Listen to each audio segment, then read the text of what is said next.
कोई पण व्यक्ति ए जिग्नेश मेवाणी होय के कांग्रेस पार्टी नो कोई पण मोटामां मोटो नेता होय ए पक्ष विरोधी प्रवृत्ति करे तो कांग्रेस पार्टी एना घूंटणीए पड़वानी नथी।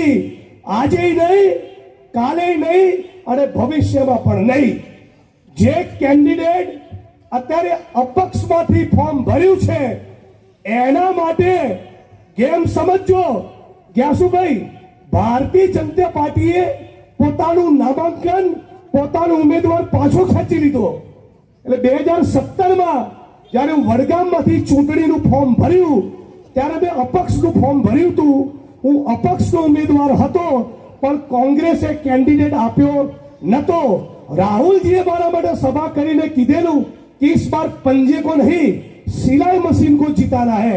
मतलब के पार्टी नो निर्णय हतो कि अपक्षना कैंडिडेट जिग्नेश भाई ने वोट आपीने जीताडवा।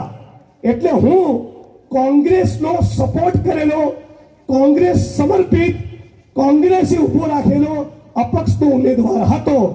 એ જ પ્રમાણે અત્યારે જે અપક્ષના ઉમેદવાર છે ભાજપે પોતાનો ઉમેદવાર ખસેડી લીધો। मतलब કે ભાજપ સમર્પિત, ભાજપ પ્રેરિત, ભાજપે ઉભા કરેલા અને 2027 માં આપણી આ સીટને કઈ રીતે ડિસ્ટર્બ કરવું હર્ષ સંઘવી અને જગદીશ વિશ્વકર્માના ઇશારે એની ગણતરીના ભાગરૂપે ભાજપ સાથે ગઠબંધન કરીને આ જે અપક્ષના ઉમેદવાર આવ્યા છે એને આપણે એક પણ વોટ આપવાનો થતો નથી।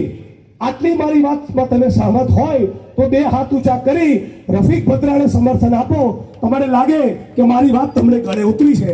અને છેલ્લે વાત, જે અપક્ષમાં કેન્ડિડેટ ઊભા છે ભાવસિંહ રાઠોડ વર્ષો પહેલા ચૂંટણી લડ્યા ત્યારે એમની ચૂંટણીમાં નાટક કર્યું। માંડી જગદીશભાઈ ઠાકોર જ્યારે સંસદની ચૂંટણી લડ્યા ત્યારે અપક્ષમાંથી ઉમેદવારી કરી અને પૈસા અને ગાડીની માંગણી કરી। 2017 માં મેં જ્યારે ચૂંટણીનું ફોર્મ ભર્યું ત્યારે મારી વિરુદ્ધ પણ પ્રચાર કર્યો। 2022 માં હું કોંગ્રેસનું મેન્ડેટ લઈને આવ્યો તો પણ કોંગ્રેસની વિરુદ્ધ કામ કર્યું।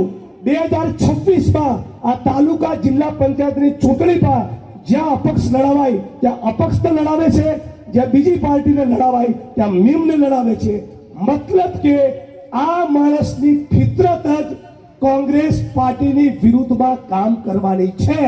તો જેની તાસીર, જેની પ્રકૃતિ, જેનો સ્વભાવ, જેના સંસ્કાર, જેની ફિતરત એ પક્ષની સાથે ગદ્દારી ના હોય તો આ 150 વર્ષ જૂની પાર્ટી મૂર્ખ નથી કે તમે 5 ચૂંટણીમાં પક્ષ વિરોધી પ્રવૃત્તિ કરો અને તોય તમને ટિકિટ આપે।